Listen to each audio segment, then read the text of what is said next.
All right, first FRQ quiz under your belt, and it's over a topic that you did in Chem 1 stoichiometry. I think most of you were probably feeling quite confident when you went in, and maybe not so confident after the quiz. Let's talk about a few expectations. First off, everything that we do in class this year is going to be challenging. The AP Chemistry exam is probably one of the hardest AP tests that you could possibly take at the high school setting. So I want to throw as many challenging things at you now, that way when you take the AP exam in the spring, it's not brand new and you're experienced. That being said, when you do take quizzes and tests, I don't expect for you to know all of the answers. It's more about exposing you to those challenging concepts and teaching you how to apply the skills that you already have. Second, I know most of you are probably concerned about your grades, and let me reassure you that I will help you with your grades. I'd rather you do the tough stuff now and me help you along with extra credit and curve your grades than you see all the hard stuff the day of the test in the spring. So be reassured, I'll help you with your grades as long as you're putting in the correct amount of effort. So let's go over these quiz questions. I'm going to show you my technique, how I developed my plan of attack to answer each question, and then hopefully afterwards you're going to be feeling a little bit more confident and be able to apply this technique to similar questions in the future. I chose this question because you did a similar lab earlier this week. I know it's a virtual lab, but you did the hands-on lab in Chemistry 1, so I felt that this would be a good continuum of what you already knew. In the first of two experiments, a student is assigned the task of determining the number of moles of water and 1 mole of magnesium chloride hydrate. The student collects the data shown in the following table. And here's the table. I copy and pasted the table there for you because essentially that's all we need to answer our questions. Now, before we even read our questions, let's figure out what exactly happened. Where did this data come from? What did the lab experiment look like? I have mass of the empty container, initial mass of sample and container, mass of sample and container after first heating, second heating, third heating. So it looks like I have this hydrated salt. A hydrated salt is a salt that already has water as part of the chemical formula.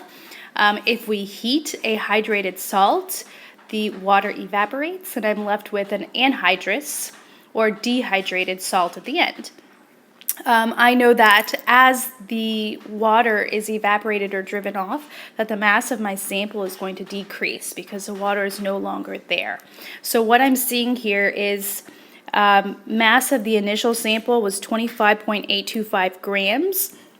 I can subtract the mass of the empty container to get the mass of just the sample itself. And then as I heat, or as the student heats this sample, I'm seeing that the mass is decreasing steadily. I also see that here between second and third heating, the mass remains relatively the same. Question A. Explain why the student can correctly conclude that the hydrate was heated a sufficient number of times in the experiment. Well, the whole goal of this experiment was to drive off all of the water to see how much mass, or what the difference was in mass between the initial sample and then after heating. So if the mass of my sample doesn't change from the second to third heating, then I know that all of the water has been driven off. Actually, I see that the mass increases a tiny amount from second to third heating, which means that some of the water from the atmosphere may have gotten back in. I mean, it's a teeny tiny amount, but I can see that because the mass of the sample remains the same from second to third heating, I know that this suggests that the water's been sufficiently evaporated from my sample and I'm ready to begin my calculations. B. Use the data above to B1. Calculate the total number of moles of water lost when the sample was heated. So if we do a quick flashback to our mole chart, I know that if I have 1 mole, that's equal to molar mass in grams. It's equal to 22.4 liters, and it's equal to Avogadro's number, 6.02 times 10 to the 23rd things, particles, atoms, etc. So if I consider what this question is asking, calculate the total number of moles of water lost when the sample was heating. Well, what can I determine from the data that was given? I can take the initial mass of the sample and container, and I can subtract the mass of the sample after my final heating, and the difference between them is gonna give me the mass of water.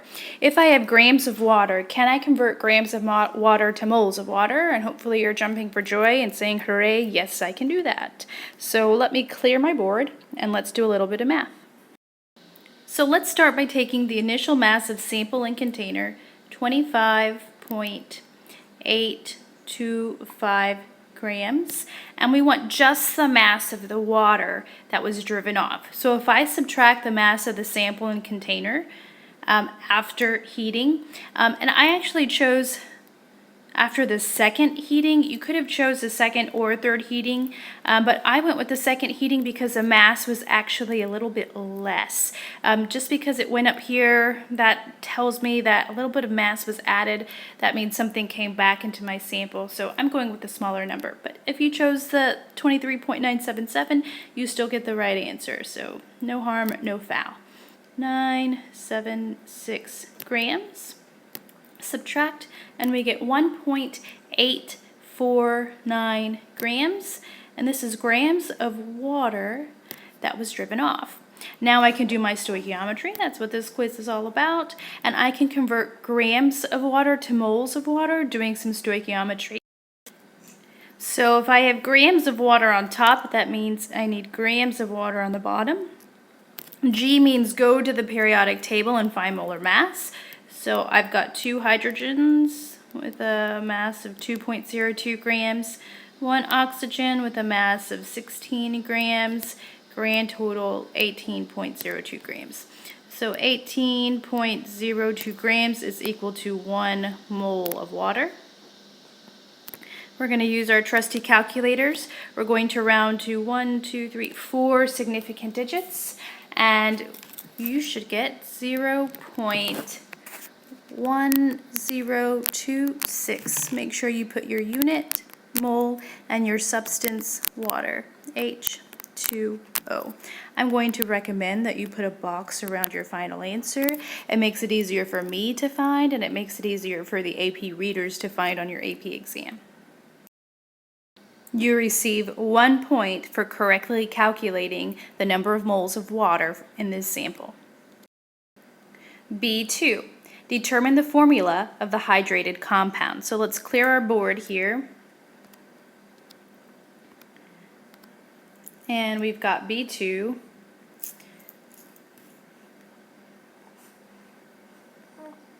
So if I want the formula of my hydrated compound, that means I need the mole-to-mole ratio of magnesium chloride to water.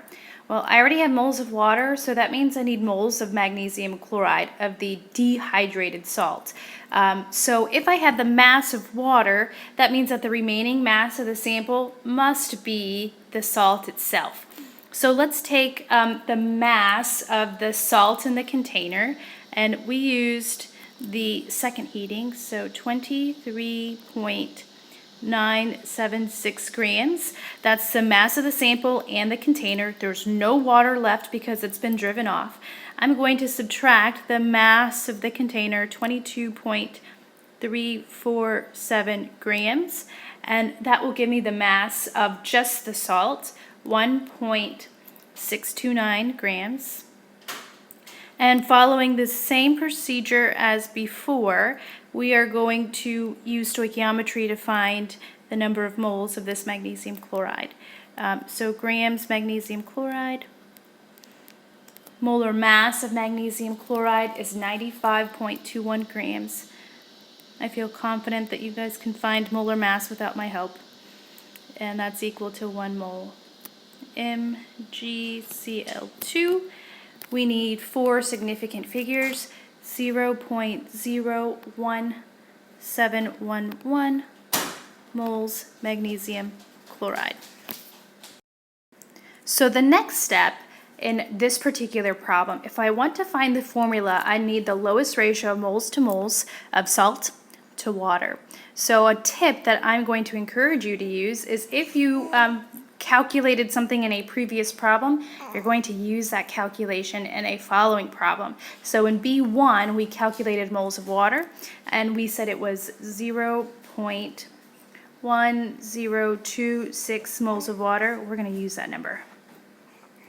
And we know that if we want to find a formula, we need the lowest ratio of moles to moles. So we're going to use our smallest number of moles, which was this 0.01711. I'm going to choose a different color so it stands out a little.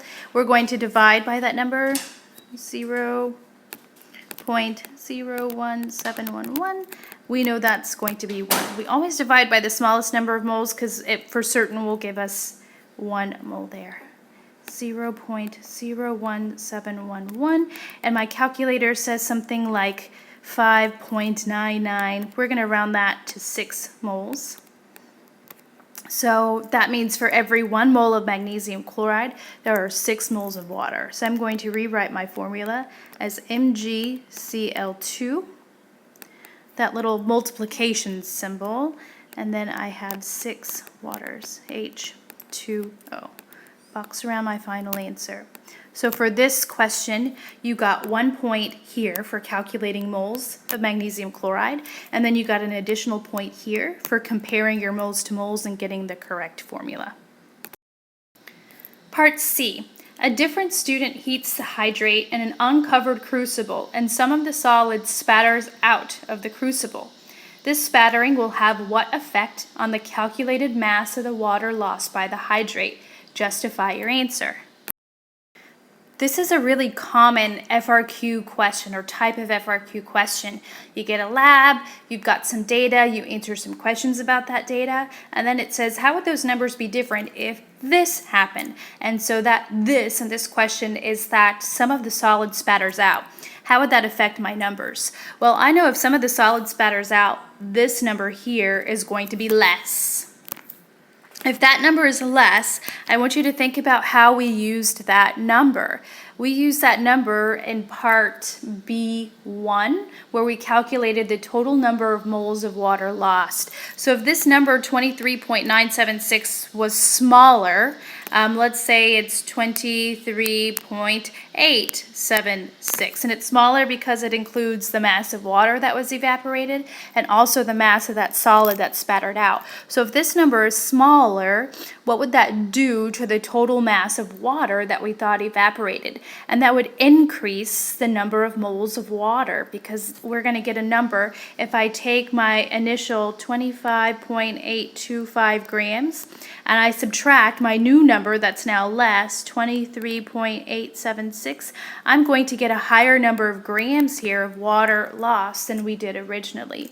And if you're not sure how to answer that question, make up imaginary numbers, plug them in, and see what happens to your answer. So here the correct answer is that the mass of the solid that spattered out is going to add to the total mass lost, which is equal to the mass of water that evaporates. So the calculated mass of water will increase, and that was worth 1 point. The second part. In the second experiment, a student is given 2.94 grams of a mixture containing anhydrous magnesium chloride and potassium nitrate. To determine the percentage by mass of magnesium chloride in the mixture, the student uses excess silver nitrate to precipitate the chloride ion as silver chloride. I find it very helpful to draw what's going on in order for my mind to process this procedure. So we have a mixture of magnesium chloride and potassium nitrate. So I'm going to draw a container here, and in it is a mixture of these two salts. So what I've drawn is red dots that represent this solid magnesium chloride salt, and blue dots to represent this solid potassium nitrate. I know the total mass of this mixture of salts is 2.94 grams, and the ultimate goal is to determine out of those 2.94 grams of the total sample, how many grams of that sample comes from the magnesium chloride. So to find this mass of magnesium chloride, it says the student uses excess silver nitrate. So you've noticed that there's an AQ next to the silver nitrate. That means it's an aqueous solution. That is a salt that's been dissolved in water. So here's my new container with the silver nitrate in it. This represents that it is a liquid solution. And because it's a solution, it means that I have silver ions and nitrate ions, as well as water molecules that are floating around in solution. So the next step is that we're going to take this liquid solution and we are going to dump it into our solid mixture. What exactly is going to happen once this silver nitrate has been added to my solid? I now have dissolved ions in solution. The magnesium chloride solid salt and the potassium nitrate solid salt have now been dissolved into ions. It did say that there was excess silver nitrate solution, so that means I have lots and lots of silver ions and nitrate ions in my solution. They are my excess reactants. So I know that the magnesium, the chlorine, and the potassium will all be my limiting reactants. So the next thing it says is that we are going to precipitate this chloride ion as silver nitrate. If you look back at your solubility rules that you had over the summer, an insoluble salt is silver chloride. So what's going to happen here is all of these silver ions that are in solution are going to buddy up with all of the chloride ions in solution, and they are going to form, now I'm going to have these little red dots in my solution that represent this solid silver chloride, AgCl.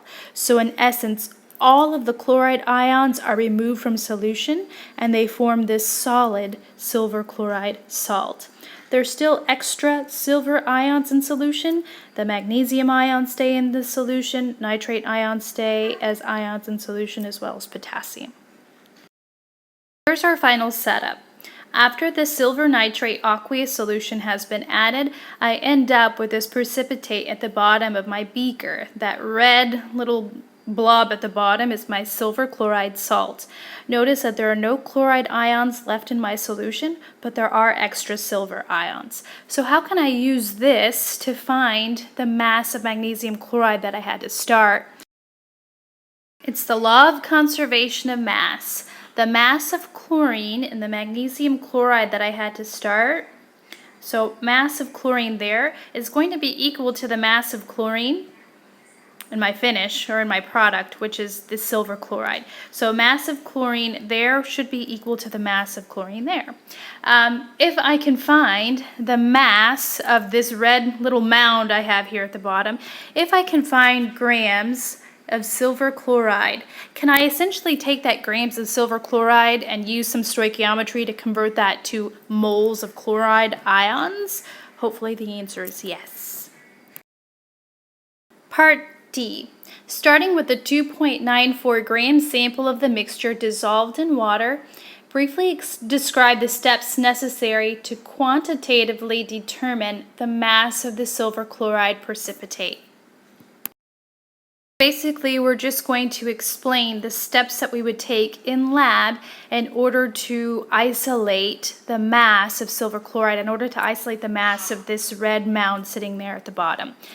So step number one, I would need to filter out this red salt, this silver chloride. So step one, we're going to filter out the solid, this precipitate that we've formed, silver nitrate. Step number two, I know that when I filter it out, it's still going to be a little bit wet from some of the solution. So step number two is to rinse that solid clean. I don't want any excess solution left over in my solid. Step number three, I don't want any wetness at all, no water, so I'm going to completely dry that solid using some kind of heating technique, but all I had to say was dry the solid. And the last step, once that solid is nice and dry, I can quantitatively determine the mass by putting it on some kind of scale and figuring out what the mass of that red solid is. So again, to reiterate, filter out the solid, rinse it clean, dry the solid, and then take the mass on a scale. You got 2 points for listing all of the steps, or 1 point for any 2 steps. Part E. The student determines the mass of the silver chloride precipitate to be 5.48 grams. So now we know that this red solid here has a mass of 5.48 grams. On the basis of this information, calculate each of the following. E1, the number of moles of magnesium chloride in the original mixture.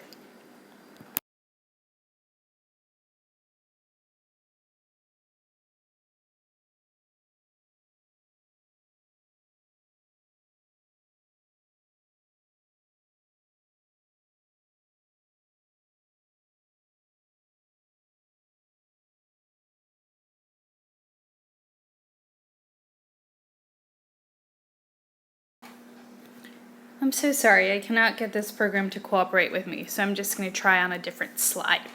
Where we ended previously was that we had 5.48 grams of this silver chloride precipitate. So we are going to remove this solid precipitate, and we're going to use the amount of chlorine that's in that sample to determine the number of moles of magnesium chloride that were in the original mixture. And we can do that because of the law of conservation of mass. So I have 4.48 grams of the solid silver chloride. And we're going to use some stoichiometry. What we want to do is single out the chloride in this silver chloride precipitate. And let's do that first. I see a gram here. I know I'm going to have grams of silver chloride, and I found the mass previously to be 143.32 grams, and that's equal to 1 mole. If you're ever in question about what to do next, always go to the mole. Always, always, whatever you have, go to the mole. I'm going to go one step further here because I don't want moles of silver chloride, I just want moles of chlorine. So I'm going to put my mole of chlorine here, or I'm sorry, mole of silver chloride. For every 1 mole of silver chloride, how many moles of chloride ions would I have? I'm going to check the subscript. I don't see one, so that means the subscript is 1. So for every 1 mole of silver chloride ions, I have 1 mole of chloride ions. So I'm going to type this into my calculator, and I need 3 significant figures. So I get 0.0382 moles of chloride ions. And you got 1 point actually for doing this step here, for converting your grams of silver chloride to moles of silver chloride. I went one step further. I went to moles of chloride ions. The answer is actually going to be the same, but either way you got 1 point for getting the correct answer there. I'm almost finished. It asked me for moles of magnesium chloride. Well, if I know the moles of chloride ions, I can convert the moles of chloride ions to moles of magnesium chloride. So I'm going to take that same number, 0.0382 moles of chloride ions, and I'm going to convert that to moles of magnesium chloride. So I'm going to put the moles of magnesium chloride on top, since that's what I'm searching for. And in every 1 mole of magnesium chloride, check the subscript on chlorine, there's 2. That means there are 2 moles of chloride ions. And I want you to picture it like this. If I have a formula unit of magnesium chloride, I have 1 magnesium, 2 plus ion, for every 2 chloride ions. So if I were to break this apart, for every 1 magnesium, there are 2 chloride ions. So if I'm talking about a mole of magnesium, 6.02 times 10 to the 23rd of these guys, how many moles of chloride ions would I have? Well, I would have 2 moles of chloride ions. So I'm going to type that into my calculator. I'm going to keep those 3 significant figures, and we get 0.0191 moles of magnesium chloride. And there's another point for you. So you got 1 point for converting grams of silver chloride to moles of silver chloride, and another point for converting moles of chlorine to moles of magnesium chloride, plus 1. Another tip for you, this method is perfectly correct to get the correct answer, but what I would encourage you to reduce the amount of work, you still get the same number of points, is combining these two stoichiometric problems. So if we take, let me try to move this out of the way. If we take everything and write it as one problem, we started with 5.48 grams of silver chloride, 143.32 grams of silver chloride, 1 mole HECl. For every 1 mole of silver chloride, 1 mole ions, and there are 2 moles of chloride ions for every 1 mole of magnesium chloride. Kind of takes the guesswork out of your significant figures, puts it all into one nice neat problem, and you still get the same answer, 0.0191 moles magnesium chloride. Either way was correct, either way got you 2 points. And the last question says, what is the percent by mass of magnesium chloride in the original mixture? I need mass, so that means I need to convert my moles of magnesium chloride to grams of magnesium chloride. So that tip from before, if you did a calculation in a previous portion of the problem, you're more than likely going to have to use it again. So I'm going to use my 0.0191 moles of magnesium chloride, and I'm going to convert that to grams because mass is in grams. 1 mole of magnesium chloride, we're going to use our molar mass, is equal to 95.21 grams. I still need 3 significant figures in my answer. I get 1.82 grams of magnesium chloride, and I'm almost finished. It asked me for percent by mass of magnesium chloride in the original mixture. So this is my part. The part is 1.82 grams. The total, the whole, if I'm doing percent, it's part out of the whole. So the whole was the original mixture, which has a mass of 2.94 grams. So let's move this out of the way. Let's move it at least a little bit higher. Oops, there we go. So percent is part divided by whole times 100. So if we fill that in, our part is 1.82 grams of magnesium chloride. The whole mixture had a mass of 2.94 grams. I multiply by 100. I keep 3 significant figures, and it was 61.9% magnesium chloride.